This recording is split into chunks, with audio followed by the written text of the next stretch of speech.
Երկրորդ Կորինթացիս թուղթը մենք սկսում ենք երկրորդ Կորինթացիս թղթի սերտողությունը եւ ուզում ենք թեև այս թուղթը կոչվում է երկրորդ Կորինթացիս նամակը եւ Պողոս առաքյալի երկրորդ նամակը Կորինթացիներին, բայց իրականում սա երկրորդ նամակը չի, այլ առաջին նամակի այդ հանդիմանական խրատներից հետո եղել է եւս մեկ նամակ, որը շատ խիստ հանդիմանական նամակ է եղել, ոնց որ նեղացրել է Կորինթացիներին եւ կարիք է եղել նաեւ այս թուղթը գրելու, այս նամակը գրելու, մենք ընթացքում կտեսնենք եւ որտեղ խոսվում է դրա մասին եւ դա առաջին Կորինթացիս նամակը չի, բայց Աստվածաշնչում տեղ ենք գտել հենց առաջին եւ այս նամակը, որովհետեւ երկրորդ որ գրած է երկրորդ Կորինթացիսը իրականում Աստվածաշնչի երկրորդ նամակն է, ոչ թե իրական նամակներ։ Մենք գիտենք, որ Պողոս առաքյալը շատ նամակներ է գրել շատ եկեղեցիներին, որոնք չեն ներառվել Աստվածաշնչի մեջ։ Եվ ահա երկրորդ Կորինթացիս թուղթը այսպեսի այն հատուկ Աստծո կողմից ընտրված նամակներից է, որը տեղադրել, բայց հիշենք, որ սա երկրորդ նամակը չի։ Երեք մասի է բաժանված, ընդհանուր առմամբ աստվածաբանները այսպիսի բաժանում են տալիս, առաջին 7 գլուխները ոնց որ Կորինթացիների այդ հաշտության գլուխներն է, ուզում ասի, որ ես ձեզ սիրում եմ, ինչ որ ասել եմ այն խիստ նամակի մեջ, առաջին ու երկրորդի արանքում, դա իմ սիրուց բխած է եղել եւ կրկին խոսում է, որպեսզի վերականգնի իրանց ու քաջալերի ու միաբանի։ 8-9 գլուխները իրանց առատաձեռնության զոհաբերություններին է վերաբերվում եւ 10-ից 13-ը այդպես ամփոփող խրատներ են, խորհուրդներ են։ Սա ընդհանուր առմամբ եւ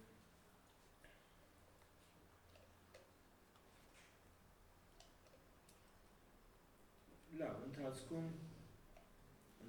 մենք բան կանենք, կտեսնենք այդ որ գրված է։ Իմը արմանախ որս կարդամ լրիվ էդի դուք ասեք արդեն էդի։ Լրիվ այդ հիմա որ ասում եք իսկ այդ տրտմությունը բանել է ասում։ Եթե բացենք երկրորդ գլխի առաջին խոսքը, կտեսնենք, որ նաեւ այդ քո ներկայացնելիքն է, չէ՞։ Բայց եթե բացենք երկրորդ Կորինթացիս երկրորդ գլխի առաջին խոսքը, տեսնում ենք, որ այդ ընթացքում առաջին նամակի եւ այս նամակի ընթացքում ինքը նաեւ շատ խիստ ոչ միայն նամակ է գրել, այլ այցելություն է ունեցել։ Տեսեք ինչ է գրում, բայց ես որոշեցի ինձանում, որ դարձյալ տրտմությունով չգամ ձեզ մոտ։ Այսինքն ինքը մի անգամ էլ այցելել է, բացի այն հանդիմանական խիստ նամակը, ինքը մեկ անգամ էլ այցելել է իրանց։ Երկրորդն էլ խոսքը արմանախ։ Դա ես գա ժամանակը կներկայացնես, ես ուղղակի ընդհանուր ներկայացնեմ, որ ձայնը տանք Օքսանային։ Պողոս առաքյալի երկրորդ նամակը Կորինթացիներին, ուղերձ եւ ողջույն։ Պողոսը Աստծո կամքով Հիսուս Քրիստոսի առաքյալ եւ Տիմոթեոս եղբայրը Աստծո եկեղեցուն, որ Կորինթոսում է, ամբողջ Աքայայում գտնվող բոլոր սրբերի հետ, շնորհ ձեզ եւ խաղաղություն մեր Հայր Աստծուց ու Տեր Հիսուս Քրիստոսից։ Ողջույնի այս փոքրիկ հատվածի մեջ իմ համար հատկապես կարևոր էր Պողոսի հետևյալ խոսքերը Աստծո կամքով Հիսուս Քրիստոսի առաքյալ,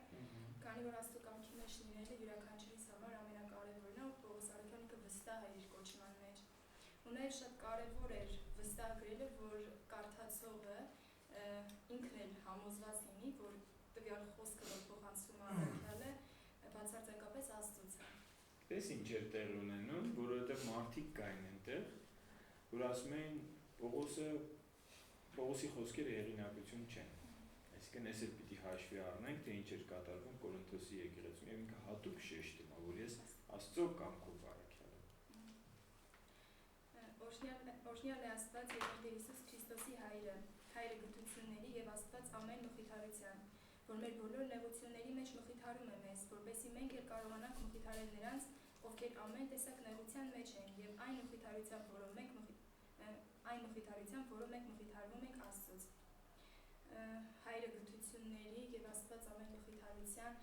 խոսքերը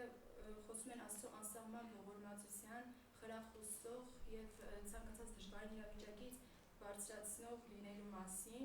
Հասկանում ենք, որ մեր ունեցած դժվարությունները առաջին հերթին մեր հոգեվոր հասունության համար են եւ հետո նաեւ ուրիշներին ծառայելու, դժվարության միջից ուրիշներին հանելու համար։ 5-րդ խոսքը, որովհետև որքան Քրիստոսի չարչարանքները մեր մեջ շատ են, այնքան էլ Քրիստոսի միջոցով մեր մխիթարությունը առավել կլինի։ Քրիստոսի չարչարանքները ասելով, կարծիքով նկատի ունի ճանապարհը, որով անցել է Հիսուսը, նույնով անցնում ենք, նույնով կարակացնենք մենք, եւ քրիստոնյա լինելու համար թեկուզ հենց տարաբեր, սակայն ոնց վերևում նշված է հայրեգութությունների եւ ամեն մխիթարության իզորե հանելու ցանկացած անելանելի թվացող իրավիճակից։ 6-րդը, եւ եթե նեղություն ենք կրում, ձեր մխիթարության ու փրկության համար է։ Եթե մխիթարվում ենք, այն ձեր մխիթարության համար է, որպեսզի համբերությամբ կրեք նույն չարչարանքները, որ մենք ենք կրում։ Այսինքն օրինակ լինելու համար, հա։ Եվ ձեզ վրա մեր հույսը հաստատուն է, որովհետև գիտենք, ինչպես որ չարչարանքներին եք մասնակից, այնպես էլ մխիթարությանը։ Այսինքն եթե նույն կրում ենք նույն չարչարանքները, կմխիթարվենք Աստծուց նույն մխիթարությամբ, որով հենց Հիսուսն ինքը, հա, մխիթարվեց։ Դա է ճանապարհը։ Եթե ուզում ենք մխիթարություն ընդունենք, նախ պիտի գնանք չարչարանքներով։ Չկա հեշտ ճանապարհ։ Սխալ ավետարանն է հեշտ ճանապարհը։ Հիսուսն ասեց, ճանապարհը նեղ է, բայց կա մխիթարություն, եւ Տերը մխիթարում է նրանց, ովքեր հավատարիմ են այդ նեղ ճանապարհի վրա։ Եթե չարչարանքներից խուսափենք, ինչ ասեմ, կոպիտ ասած դավաճանի պիտակ ենք ստանում, վախկոտի պիտակ ենք ստանում։ Իսկ եթե չխուսափենք չարչարանքներից, այլ հավատարիմ մնանք Աստծուն, որովհետև մենք միշտ կանգնում ենք ընտրության առաջ։ Ընդհանրապես հավատքի կյանքը ընտրությունների շարան է։ Դու ընտրում ես հնազանդվել Աստծուն, որը իր մեջ անհարմարություն կամ չարչարանք կամ տառապանք է պարունակում, կամ հնազանդվել քո կամքին, որը հեշտ ճանապարհ է։ Եվ այդ սխալ ավետարանը ասում է, որ Աստված մեզ այնքան է սիրում, որ մեզ համար հեշտ ճանապարհն է պատրաստել, ինքը չի ուզում մենք չարչարվենք։ Իսկ Քրիստոսի ավետարանը ասում է, որ չարչարանքների միջոցով է, որ ինքը մեզ մխիթարում է եւ իր շնորհքը, այդ ողորմությունը, իր ներկայության ամբողջ քաղցրությունը մենք վայելում ենք։ Սա հենց չարչարանքների ճանապարհն է։ Հա, դրա համար է ասում, եթե չարչարանքներով անցնեք, մխիթարություն կգտնեք։ 8-րդ խոսքից Եղբայրներ չենք ուզում, որ դուք տեղյակ չլինեք այն նեղությանը, որ մեզ պատահեց Ասիայում։ Այն մեր կարողությունից այնքան ծանր էր, որ նույնիսկ մեր ապրելու հույսն էինք կորցրել։ Մեկինքներս ընդունել էինք մեր մահվան վճիռը, որպեսզի հույսը ոչ թե մեզ վրա դնեինք, այլ Աստծու, որ հարություն է տալիս մեռելներին։ Այստեղ խոսում է նեղությունից, որ հենց պատահել Ասիայում, բայց այստեղ շատ կարևոր է հասկանալ, որ եւ մարդը մարմնավոր ինչ-որ օգնությունից իր հույսը կտրում է, ոնց որ ամբողջությամբ արդեն սևեռվում է աստվածային օգնության վրա, հավատքն է զորանում։ Բայց գիտես ինչ էր, անգամ դա չէր։ Այստեղ շատ հետաքրքիր է գրած, այնպիսի նեղությունով էին անցնում, որ ապրելու հույս չունեին։ Նայեք, դու ոնց որ ներկայացրի, որ իրանք Աստծո վրա էին հույսը դրել, որ Աստված իրանց կօգնի, չէ՞։ Այնտեղ ուրիշ բան ասում, Աստծո վրա ենք հույսներս դրել, որ մեռելների հարություն կա։ Այսինքն պատկերացրեք, իրանք գնում էին Քրիստոսի համար եւ այնպիսի չարչարանքի, այնպիսի վտանգի էին հանդիպել, որ մարդկայնորեն իրանք չէին էլ մտածում, որ Աստված կարա իրանց այդ իրավիճակից առանց վնասվելու կամ կենդանի դուրս բերի։ Իրանք մտածում էին, որ մահանալու ենք, բայց հույսներս դրել են, որ մեռելների հարություն կա, այսինքն հենց այնպես չենք մահանում։ Այդպիսի փորձություն էր, այդպիսի չարչարանք էր, որի միջով գնացել էին։ Բայց Աստված փաստորեն իրանց այնպիսի լուծում ա տվել այդ խնդրին, որ իհարկե շատ չէր ասում ինչի մասին ա խոսքը, բայց տեսնում ենք, որ իրանք չէին մահացել բնականաբար, բայց հույս էլ չունեին, որ կապը։ 10-րդ խոսքից նա է, որ այնպիսի մահից փրկեց մեզ ու դեռ փրկելու է։ Նրա վրա հույս ունենք, որ տակավին փրկելու է մեզ համար ձեր արած աղոթքի օգնությամբ, որպեսզի մեր հանդեպ բազում մարդկանց ցույց տված շնորհով շատերի կողմից գոհություն մատուցվի Աստծուն մեզ համար։ Բարեխոսական աղոթքից է խոսվում։ Այո, ասում եմ, թե ինչքան է կարևորում հավատում, որ իրաց աղոթքներն են, որ պահեց։ Աստված էր, չէ՞ փրկողը, բայց ասում եմ, ձեր աղոթքների շնորհիվ դա եղավ։ Եվ հասկանում ենք, որ իրանք հավատք էլ չունեին, այդ դեպքում հավատք չունեին։ Իրանք բոլորը երևի արդեն հաշտվել էին, որ մահանալու են, բայց ասում եմ, ձեր աղոթքների շնորհիվ Աստված մեզ փրկեց եւ փրկելու է, եւ շարունակելու է փրկել։ Դրա համար քաջալերում ա Կորինթացիներին եւ մեզ բոլորիս, որ մենք աղոթենք իրար համար։ Պողոսի ճանապարհորդության ծրագրի փոփոխություն։ Մեր պարծանքը սա է, մեր խղճմտանքի վկայությունը, որ Աստծո տված պարզությամբ ու անկեղծությամբ եւ ոչ մարմնական իմաստությամբ, այլ Աստծո շնորհով վարվեցինք աշխարհում, առավել եւս ձեր նկատմամբ, որովհետեւ ձեզ այլ բան չենք գրում, քան միայն այն, ինչ դուք կարդում եւ հասկանում եք։ Հույս ունեմ, որ լիովին կհասկանաք, ինչպես մեզ փոքրիշատե հասկացել եք, որ ձեր պարծանքն ենք, ինչպես դուք էլ մերը Տեր Հիսուսի օրը։ Այստեղ ակնհայտ Պողոս առաքյալը խոսում է մարմնավորապես չվարվելու մասին, հա։ Այսինքն միշտ Աստծո շնորհով վարվել եւ ինքը դրանով պարծենում է։ Ու ոնց որ 13-14 խոսքերում էլ իմ կարծիքով խրախուսում է, հա, այդպես անել, որ Տիրոջ Գալստյանները դա պարծանք լինի իրաց համար։ Որովհետև ձեր պարծանքն ենք, ինչպես դուք էլ մերը Տեր Հիսուս Քրիստոսի օրում։ Ինքը խոսում է իր աշակերտների մասին, խոսում է այն մարդկանց մասին, ում ծառայում էր, ասում էր դու իմ պարծանքն ես։ Քրիստոսի օրում ես գովասանք եմ ստանալու, որովհետև քեզ օգնեցի, բայց պիտի այնպես լինի, որ ես էլ քո պարծանքը լինեմ, այսինքն մենք պիտի իրար ծառայենք։ Օրինակի համար ես քո հովիվն եմ եւ դու իմ համար աղոթում ես եւ ամեն ինչ անում ես միջայլոց դա ինչպես որ տղամարդուն ու իր կնոջն են ասում են եթե մեկը ուժեղ տղամարդ է կամ ուժեղ մանավանդ ծառայողներին են ասում եթե հաջողված ծառայող է ուրեմն իր մեջքին ուժեղ կին կա որ ասենք ընտանիքը պահում է որովհետեւ ծառայողը շատ բաներ չի հասցնում ոչ թե խանգարում է այլ օգնում է այդպես ես ասեմ ձեզ եկեղեցու համար եթե եկեղեցու հովիվը հաջողված է դա գալիս է նաև եկեղեցուց, որովհետև եկեղեցին կարա այնպես խառնաշփոթ ստեղծի, եկեղեցու անդամները կարող են այնպիսի խառնաշփոթ ստեղծեն, որ այս հովիվը կենտրոնացած լինի միայն այդ ներեկեղեցական խնդիրների վրա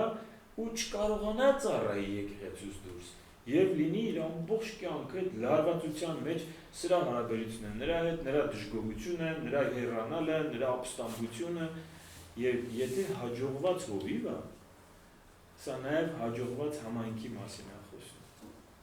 որովհետև շատ բան կախված է նաև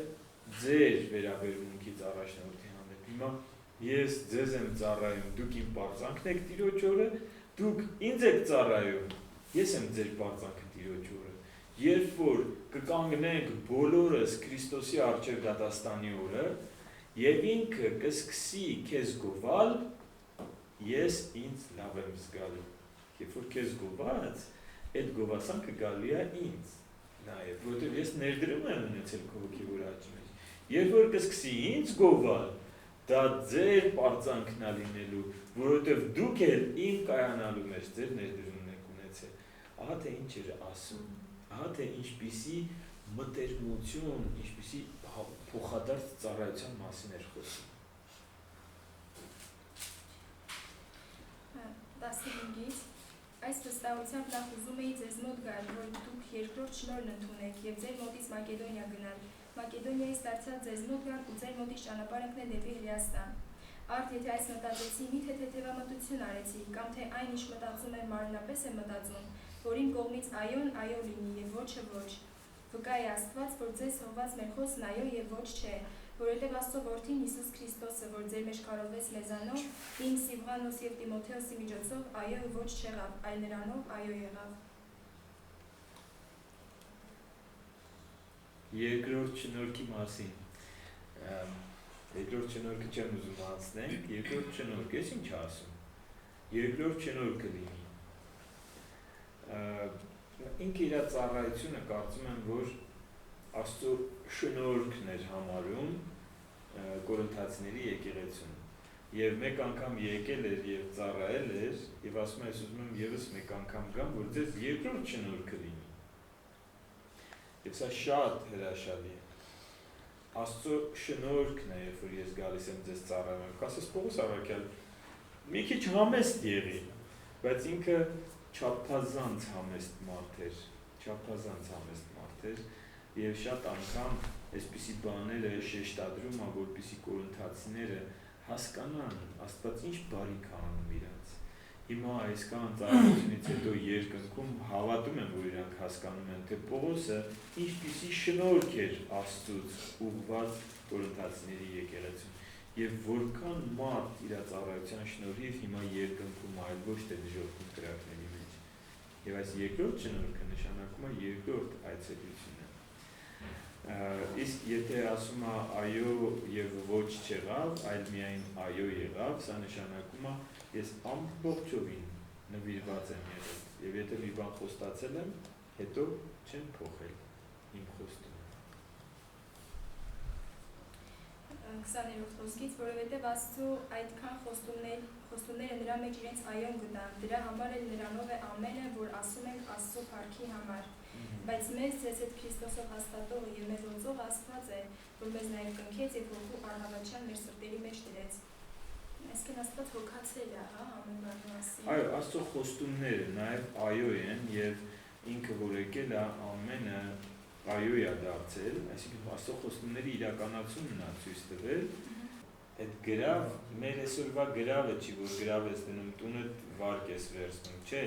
Այն որ դու կանխավճար ես տալիս, ասում ես իմն է այս մեքենան կամ իմն է այս տունը, ես գումարը ամբողջությամբ կվճարեմ ամսի այս ինչին, բայց այսքանը ես քեզ տալիս եմ, որ դու այլևս չվաճառես։ Եվ հոգու գրավը մեզ տվեց, նշանակում է մենք դեռ իր մոտ չենք, բայց իրան ենք պատկանում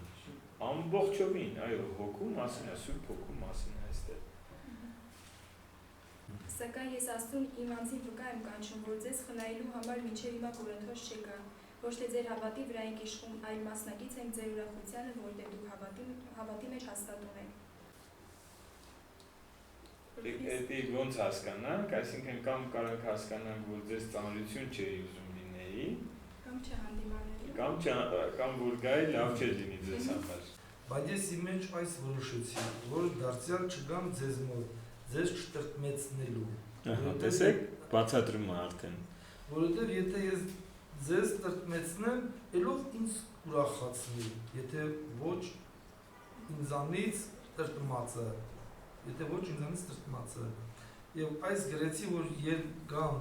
տրտմություն չկրեմ նրանցից, ովքեր պետք է ինձ ուրախացնեին։ Ձեր բոլորի վրա վստահ եմ, որ իմ ուրախությունը ձեր բոլորին է, շատ նեղությունից և սրտիս տագնապից, որ առատ արտասուքով գրեցի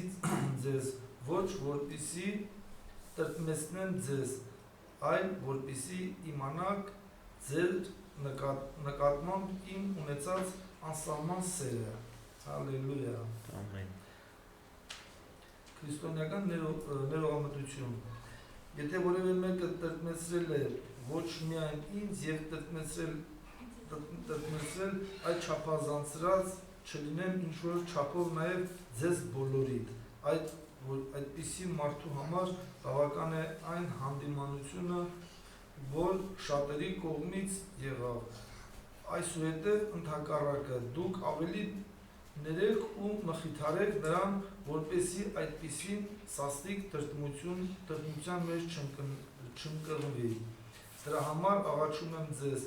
որ նրա նկատմամբ սեր ցուցաբերեք։ Այն բանի համար նաև գրեցի ձեզ, որ ձեզ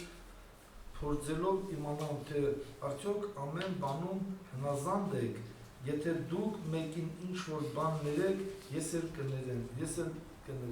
որովհետև ես էլ եթե ինչ-որ բան ներում եմ, ձեզ եմ ներում։ Շատ լավ։ Այստեղ ուզում եմ մի բան ասել, նոր գնանք առաջ, որ պատկերացնենք Պողոս Առաքյալը շատ հանդիմանական խոսքեր էր ասել եւ հասկանում ենք, որ նաեւ այցելել էր եւ ասում էր, չեմ ուզում եւս մեկ անգամ այցելեմ եւ շատ տրտմեցնեմ ձեզ, որովհետեւ եթե ձեզ տրտմեցնեմ, ես պիտի ձեզանից ուրախանամ, դուք իմ աշակերտներն եք, դուք իմ հոգեվոր զավակներն եք եւ ես ձեզանից պիտի ուրախանամ, ոչ թե տրտմեմ, բայց եթե ես ձեզ տրտմեցնեմ, ես ինքս տրտմելու եմ։ Եվ հետո խոսում այն մարդու մասին, ով որ շատ սխալներով էր ապրել։ Եկեղեցում շատ սխալներ էր գործել։ Ասում է, եթե այդ մարդը ապաշխարել է, ուշադիր եղեք, որ հանկարծ ավելի շատ հանդիմանությունով ինքը չխեղդվի տրտմությունից։ Դա ես եմ։ Պետք չի շատ հանդիմանել, որովհետև եթե, չէ, պետք է հանդիմանել, եթե շարունակում է մեղքը, բայց եթե չի շարունակում մեղքը, պետք չի հանդիմանել շատ։ Եվ պետք չի մարդուն հիշացնել իր անցյալը։ Այստեղ շատ հստակ է ասում եւ ասում է ներեք, ներելը հրաշալի է։ Եթե անգամ եկեղեցում սխալ արել, ներեք այդ մարդուն, ներեք, եթե ապաշխարում է բնականաբար, որովհետեւ կտեսնենք եւ արդեն առաջին Կորինթացիների թղթում էլ տեսել ենք, որ ասում է, եթե չի ապաշխարում, ձեր համար լինի հեթանոսում մաքսավոր, բայց եթե ապաշխարել է, ներեք։ Եթե դուք չեք ներում, շարունակության մեջ կկարդանք, ինչ է կատարվում, եթե մենք չենք ներում։ Ասում եմ, եթե դուք ներեք, ես ներած եմ։ Ես խնդիր չունեմ այդ մարդու հետ, որովհետև ես հիշաչար չեմ։ Բայց եթե չներենք, արդեն 11-րդ խոսքից, եթե դուք մեկին ինչ-որ բան ներեք, ես էլ կներեմ, որովհետև ես եմ ներում Քրիստոսի առաջ, որպեսզի սատանայից չմոլորվենք, որովհետև նրա խորհուրդներին քաջատեղյակ ենք։ Այսինքն, եթե մենք չենք ներում, այստեղ ամել մենք այս թարգմանությունն ենք ստուգում, էլի, տեսեք, այս հին թարգմանության մեջ գրած է, որ սատանան զրկանք չանի մեզ, սատանան չվնասի մեզ, որովհետև եթե մենք իրար չենք ներում, մենք դուռ ենք բացում սատանայի առջև, որտեղ գրած է սատանան չմոլորեսնի մեզ։ Հիմա թվում է թե երկուսն էլ վատ բան են, բայց այս զրկանքը ավելի ոնց որ հասկանալի է, ոչ թե միայն մոլորեսնելու մասին է խոսքը, այլ կարող է ուղղակիորեն վնասի մեզ, չներելը դուռ է բացում, որպեսզի սատանայից չմոլորվենք։ Այո, չներելը դուռ է բացում սատանայի առջև։ Եվ մենք քաջատեղյակ ենք իր ծրագրերին, նշանակում է մենք գիտենք իր գործելավոճը։ Ինքը նախ եղբայրների միջև դառնություն է ծնում, եղբայրների ասեմ քույրերի իրար հանդեպ վատ վերաբերմունք է ծնում։ Դուք սկսում եք իրար կարգին չբարևել, այն առաջվա քաղցրությունով, սկսում եք ուրիշի մոտ նստել, իրարից խոսալ, էս ինչ է եղել, մի տեսակ է,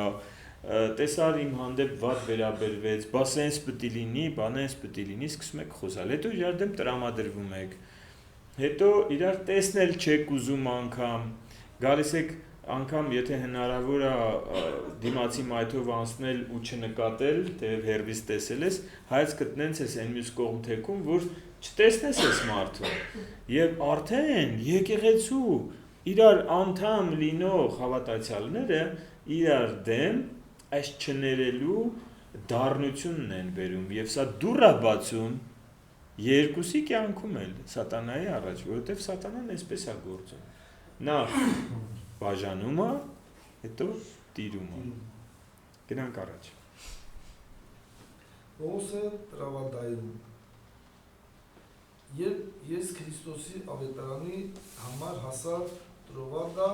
երբ չնայած Տերն ինձ համար բացել էր դուռը, իմ հոգում հանգստություն չունեի, որովհետև իմ Տիտոս եղբորն այնտեղ չգտա, ուստի նրանց հրաժեշտ տալով գնացի Մակեդոնիա, հաղթանակ Քրիստոսով, գոհություն մատուցեմ Աստծուն, որ ամեն ժամ մեզ մասնակից է դարձնում Քրիստոսով հաղթությանը և իր գիտության բույրը ամեն տեղ տարածում մեզանով։ Մենք Աստծու համար Քրիստոսի անուշ բույրն ենք փրկվածների, թե կորուսյալների մեջ, ոմանց համար մահվան հոտ, որ դեպի մահ է տանում, իսկ ոմանց համար կյանքի բույր, որ դեպի կյանք է տանում։ Եվ այս բաներին ով է ընդունակ, քանի որ նման չենք շատ ուրիշների, որոնք Աստծու խոսքը վաճառում են, այլ պարզությամբ, ինչպես Աստծու կողմից ուղարկվածներ Քրիստոսով խոսում ենք Աստծու առաջ։ Ամեն, հրաշալի հատված է սա, ասում է Տերը մեզ հաղթող անում ամեն ժամանակ եւ մեզանով, տեսեք, հաղթանակից հոտ է գալիս, Քրիստոսի բուրմունքն է գալիս հաղթանակից։ Դրա համար էր Տերը ասում, ով հաղթի, կմտնի երկնքի արքայություն, ով հաղթի, կտամ նրան ուտել մանանայից կամ կյանքի ծառից կամ անունը կգրեմ այդ խճի վրա, այսինքն փրկության մասին է խոսում, հայտնության 7 եկեղեցիներին 7 անգամ ամեն մեկին նույնն է ասում է ով հաղթի նա կմտնի, նա կգա իմ մոտ։ Հիմա այստեղ ասում է մեզ ամեն անգամ հաղթանակ է տալիս Տերը եւ մեզանով իր անուշ բուրմունքը ամենտեղ հայտնվում է։ Եվ ասում է մենք Քրիստոսի անուշ հոտն ենք։ Անուշ հոտ ենք մենք։ Բայց արդյոք անուշ հոտ ենք։ Դու գիտեք, որ հաղթանակից է անուշ հոտ գալիս, իսկ հաղթանակը այստեղ հոգևոր հաղթանակների մասին է խոսքը։ Օրինակ տրտունջից, բողոքից վատ հոտ է գալիս, անուշ հոտ չի գալիս։ Իսկ չարչարանքի ժամանակ գոհությունից անուշ հոտ է գալիս։ Աղոթքից անուշ հոտ է գալիս։ Բարկության ժամանակ ասած բառերից վատ հոտ է գալիս։ Երբ որ դու Քրիստոսի ավետարանն ես վկայում, անուշ հոտ է գալիս։ Մանավանդ որ վկայում ես քո ապրած կյանքով։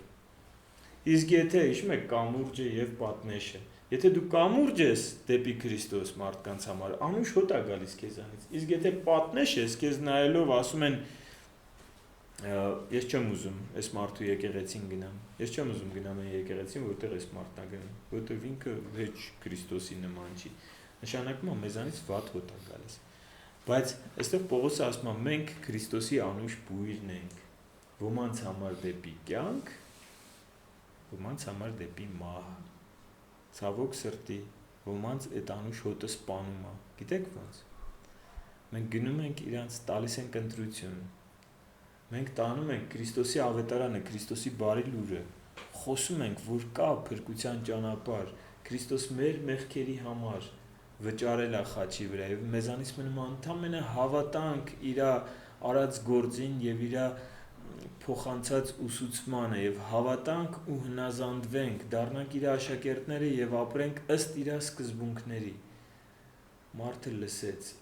մարդը այդ անուշ բուրմունքը զգաց եւ եթե մերժում ասա, որովհետեւ աշխարհը ավելի է սիրում, այս բուրմունքը իրան սպանում է։ Իսկ եթե ընդունում է, այս բուրմունքը իրան կյանք է տալիս։ Դրա համար մենք ոմանց Քրիստոսի անուշ հոտն ենք դեպի կյանք, հավատացողների համար դեպի կյանք, մերժողների համար, Քրիստոսի ավետարանը մերժողների համար դեպի մահ։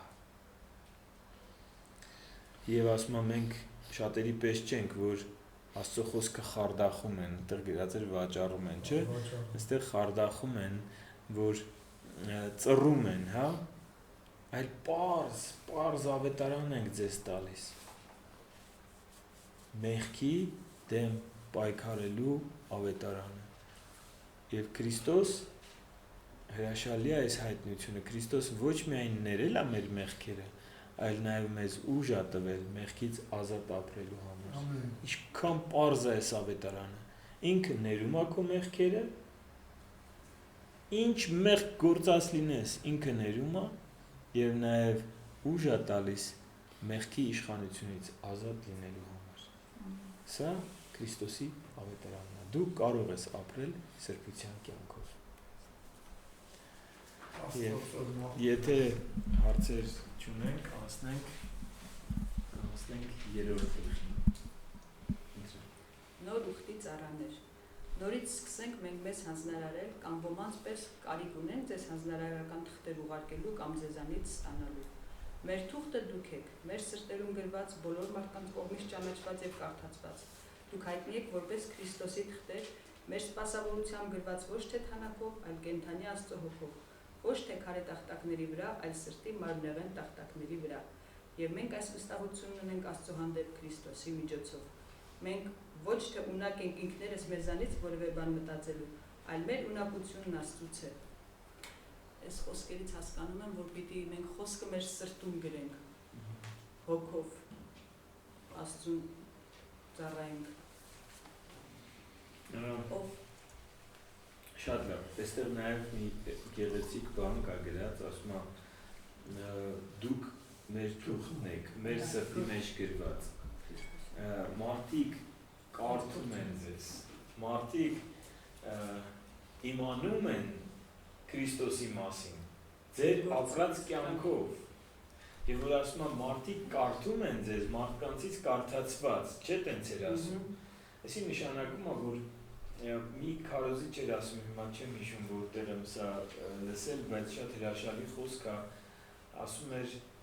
ոմանց համար Քրիստոսի ավետարանը կարդալու միակ հնարավորությունը քեզ հետ հանդիպումն է։ Եվ հենց էս է Պողոս առաքյալն ասում, որ դուք մեր թուղթն եք, մարդկանցից կարդացված։ Իմ խրատները ձեր կյանքում իմ թուղթն են, որ մարդիկ կարդում են։ Ինչքան գեղեցիկ է եւ ինչքան մենք պիտի լուրջ ընդունենք սա, որովհետեւ մարդիկ կարդում են մեզ։ Ով նաև մեզ ունակ դարձրեց նոր կտակարանում ծառայողներ լինելու, ոչ թե գրին, այլ հոգում, որովհետև գիրը սպանում է, իսկ հոգին կենդանացնում։ Գիրը երկսայրի, չէ խոսքն է Ալմա եղբայր, որ երկսայրի սուրի պես կարա մարդուն սպանի այդ խոսքը։ Այո, բայց այնտեղ, որ եբրայեցիների թղթում երկսայրի սուր է գրած, ինքը շատ դրական իմաստով է գրած, ասենք վիրահատելու իմաստով, լավ, որ կարա մտնի մինչև, ասում է հոգու եւ մարմնի բաժանման տեղերը, այսինքն այդ խոսքը կարա քեզանից բաներ հանի, կտրի հանի, որ ուրիշ ոչ մի կերպ, ոչ ոք չէր կարա քո բնավորությունը փոխել, բայց Աստծո խոսքը երկսայրի սուրի պես է։ Բայց եթե դու այդ խոսքին տիրապետում ես, հիմա ուրիշ բան եմ ասում, ոչ թե քո հանդեպ, այլ դու տիրապետում ես այս խոսքին։ Դու գիտես, որ սա սխալ է անում քո հարևանը, նա էլ քո եկեղեցու քույրը կամ եղբայրն է սխալ անում, բայց սեր չունես, այդ խոսքը իրան սպանելու է։ Շատ ընտանիքներում վեճերի ժամանակ մեկ էլ, ասենք, կինը տղամարդուն ամուսնուն ասում է, սենց է գրված, ես երկուսներ հավատացել եմ, սենց է գրված, սենց պիտի անես, էլ ասում է, դե որ դու տենց ես ինձ ասում, բա ես գերածխի դու չես անում, էսի երկուսով վերցրել են երկսայրի սուրը ու իրար հետ սենց կռիվ են տալիս Աստծո խոսքով, իսկ եթե սեր կա, սերը կենդանացնում է, այստեղ հավասարակշռություն է պետք, որովհետև սերը առանց խոսքի ոչ մի բան չի կարա, սեր, բայց խոսքը չկա, ինչ պիտի անես, բայց խոսքը սիրո հետ միասին կենդանացնում, խոսքը առանց սիրո սպանում, դա կրոնավորություն, դա օրենք, իսկ երբ որ սերն է գումարվում, սերը նաև ներում ունի իր մեջ, սերը համբերություն ունի իր մեջ, սերը կարող է ամեն ճշմարտություն չի, որ պետք է ճիշտ հենց այդ պահին ասես, դու գիտես, որ սխալ արեց, բայց զգում ես իր հոգեվիճակը հիմա ճիշտ չի ընկալի քո հանդիմանությունը, դու սիրով համբերում ես, այս մարդը հանդարտվում է, գուցե 1 օր, 2 օր անցնում է եւ հետո սիրով քո երկսայրի սուրը օգտագործում ես իրան կենդանացնելու համար, այլ ոչ թե սպանելու համար։ Դրա համար ասում եմ, որ գիրը սպանում է, հոգին կենդանացնում է։ Միայն հոգին չի լինի, միայն գիրը չի լինի։ Իրանք երկուսով։ Սակայն եթե քարերի վրա փորագրված գրի մահվան ծառայությունը այնքան փառավոր էր, որ Իսրայելի զավակները չկարողացան Մովսեսի երեսին նայել նրա երեսի փառքի պատճառով, թեև այդ փառքը անցնելու էր, ինչպես կարող է հոգու ծառայությունը ավելի փառավոր չլինել, որովհետև եթե դատապարտության ծառայությունը փառքով էր, ապա արդարության ծառայությունը որքան ավելի կգերազանցի փառքով, քանի որ այն, ինչ փառավոր էր, անփառունակ դարձավ իրեն գերազանցող փառքի առջև, որովհետև եթե այն, որ անցնելու էր, փառավոր էր, որքան ավելի փառավոր է մնայունը։ Ուստի տեսնելով, որ այսպիսի հույս ունենք, մենք խոսքի մեծ համարձակություն ենք կիրառում, եւ ոչ թե ինչպես Մովսեսը, որ երեսին քող էր գցում, որ Իսրայելի որդիները մինչև վերջ չնային այն բանին, ինչ անցնելու էր, բայց նրանց միտքը կուրացավ, որովհետև մինչև այսօր նույն քողը չհեռացված մնում է 5 կտակարանի ընթերցման վրա, քանի որ քողը Քրիստոսով է վերցվում։ Նույնիսկ մինչև այսօր, երբ Մովսես են կարդում, քողը նրանց սրտերի վրա է, սակայն երբ Տիրոջը դառնան, քողը պիտի վերցվի։ Արտերն է հոգին եւ որտեղ Տիրոջ հոգին է, այնտեղ ազատություն է։ Մի վարքյան, այստեղ մի հատ կարևոր բան կա, որ այդ գիրը եւ հոգին հասկանում ենք, որ այդ սերը եւ օրենքը, այսինքն երկու ժամանակաշրջանի մասին է խոսում։ Դա 5 կտակարանի եւ նոր կտակարանի, հին ուխտի եւ նոր ուխտի միջեւ։ Եվ ասում է, հին ուխտի ժամանակ Մովսեսին մեծ պատվի էին արժանացնում եւ Մովսեսի գրած օրենքը Աստված հատուկ հետևում էր, որ այս օրենքը մարդիկ հարգեն ու պահեն, որքան որ կարողանան։ Բայց որքան առավել հիմա, որ ավելի մեծ ուխտի մասնակից ենք մենք։ Եվ ասում է, այդ ոնց որ Մովսեսը քող էր գցել, որովհետեւ փայլում էր իր երեսը, մարդիկ չէին կարողանում նայեն, այդպես այդ քողը մինչև հիմա մնացել է, այսինքն Աստծո իրական փայլը իրանք չեն տեսնում։ Այդ քողը փոխաբերաբար մնացել է հրյաների աչքերին եւ իրանք չեն տեսնում, բայց եթե Քրիստոսին դառնան, արդեն մենք այնպիսին ենք, որ այդ պայծառությունը, նայեք, Մովսեսը տարբերվում էր մնացած ժողովրդից, Մովսեսը Աստծո ներկայության մեջ վախ չուներ, այդ սարսափը չուներ։ Մովսեսը Աստծո ձայնը լսելուց, հիշում եք, որ երբ որ 5 կտակարանի ժամանակներում մնացած ժողովուրդը լսեցին Աստծո ձայնը, ինչ արեցին, ասացին, թող մեր հետ չխոսա, թող քո հետ խոսա, դու փոխանցի։ Մովսեսը անմիջապես Աստծո հետ էր խոսում։ Եվ նոր ուխտը, այսպիսի ուխտ է, որ մենք Աստծո հետ անմիջական հարաբերություն ենք հաստատում։ Եվ իրար խոսքերն էլ այդ քողը չի խանգարում, իր փայլը, որ մենք տեսնենք։ Մտածում եմ, այդ քողը մեղքն է մարդիկ պիտի դառնան Աստծուն, որ այդ քողը իրանցից տենց է իմացել։ Չէ, տենց չի, բայց քո ասածի մեջ էլ իմաստ կա, այդպես կա, իրականում գրված է, որ Սատանան, այս աշխարհի իշխանը կուրացնում է մարդկանց, որ ավետարանի քարոզության պայծառ լույսը չծագի իրանց վրա։ Բայց կոնկրետ այստեղ որ քողի մասին է խոսում, սա հրյաների քողն է, որ չեն հասկանում Քրիստոսի ճշմարտությունը։ Արդ Տերն է հոգին եւ որտեղ Տիրոջ հոգին է, այնտեղ ազատություն է։ Բայց մենք բոլորս անսքող երեսներով Տիրոջ փառքը ինչպես հայտնի մեջ տեսնելով, նույն պատկերով ենք փոխակերպվում փառքից փառք, ինչպես Տիրոջ հոգուց։ Լավ, հիմա համատեքստը հասկանանք, որովհետեւ այս 17-րդ խոսքը ասում է Տերն է հոգին, որտեղ Տիրոջ հոգին է, այնտեղ ազատություն է։ Այս խոսքը բոլորս գիտենք, շատ անգամ, բայց համատեքստը ինչ է։ Ինչի մասին էր խոսում։ Խոսում էր 5 կտակարանի եւ նոր կտակարանի միջեւ, խոսում էր գրի եւ հոգու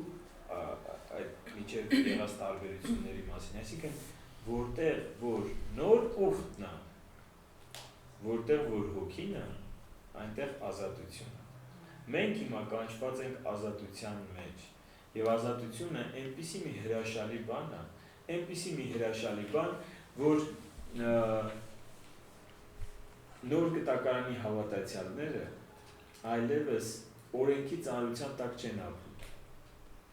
Ընդհանրապես ես ձեզ ասեմ, եթե քրիստոնյայի կյանքը, եթե հավատացյալի կյանքը իր համար ծանրություն է դարձել,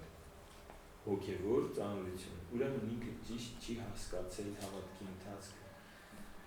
Այդ ընթացքը կարող լինի չարչարանքներով, դժվարություններով, տառապանքներով լցված, բայց այդ ընթացքը չի կարող լինի ծանրությունով, որովհետև ասում է իմ լուծը թեթև է եւ քաղցր։ Այսինքն Տերը ասում է ձեր հոգսերը բերեք տվեք ինձ եւ ես ձեզ կտամ իմ լուծը, ձեր բերը տվեք, եւ ես իմ լուծը կդնեմ ձեր ուսերին, որը քաղցր է եւ թեթև։ Կարանք մենք մարմնավոր դժվարություններ ունենանք, բայց հոգեպես մենք միշտ այս հույսը, որ ունենք, այս հավատքը, որ ունենք, սերը, որ ունենք, այս երեքը մեզ ուժ են տալիս ապրելու հոգևոր ուրախության, թեթևության, խաղաղության կյանքով։ Եվ սա հենց այն խոստումն է, որը Տերը մեզ տվել է։ Ինչով որ անցնես։ Անգամ Պողոս առաքյալի պես, որ այնպիսի իրավիճակում լինես, որ մահը այնքան անխուսափելի է, որ քո հույսը դառնում է մեռելների հարությունը, որ սա վերջը չի։ Անգամ այդ ժամանակ դու ունենում ես հոգու այս թեթևությունը եւ ոչ թե ծանրությունը, եւ սա է նշանակում, որտեղ հոգին է, որտեղ Սուրբ Հոգին է, այնտեղ ազատություն է, որտեղ նոր ուխտ է իր մեջ հոգու ներբնակությունն է պարունակում, մեր մեջ Աստծո Հոգին է բնակվում, եւ դու այլևս օրենքի տակ չես, դու ազատության մեջ ես։ Ազատություն չի նշանակում անես այն ինչ ուզում ես, ազատություն նշանակում է հոգին քեզ ուժ է տալիս, որ չանես այն ամենը, ինչ որ չես ուզում անես, եւ անես այն ամենը, ինչ որ ինքը ուզում է, որ դու անես։ Ահա հոգու ազատությունը։ Եվ ասում եմ, մենք փառքը տեսնում ենք, ինչպես հայելու մեջ, եւ նույն պատկերի նման կերպարանափոխվում ենք փառքից փառք։ Մենք փառքը տեսնում ենք ինչպես հայելու մեջ, երբ որ դու հայելու մեջ հայելու առաջ կանգնում ես, դու քեզ ես տեսնում։ Բայց այստեղ շատ հետաքրքիր է, ինչպես կարելի է սա հասկանալ։ Ես տեսնում եմ իմ փոխվելը, եւ ես տեսնում եմ Աստծո փառքը իմ կյանքում։ Քեզանից լավ ոչ մեկ չի տեսնի քո փոխվելը։ Քեզանից լավ այն, որ դու կանգնել ես ընտրության առջև, որ միշտ այդ մեղքը գալիս էր ու քեզ ծնկի էր բերում, բայց հիմա դու կարողանում ես կանգնես ու ասես ոչ, Տեր զորացրա ինձ, ես ոչ եմ ասելու այս մեղքին եւ ընդհանրապես էլ չեմ հանձնվելու։ Դու Տիրոջ փառքն ես տեսնելու հայելու մեջ։ Դու տեսնելու ես եւ փառքից փառք, այսինքն հաղթանակից հաղթանակ գնալու ենք Տիրոջ հոգու շնորհիվ։ Փառք Աստծուն այսօրվա սերտողության համար, եթե հարցեր չունեք, ավարտենք։ Չունեք հարցեր։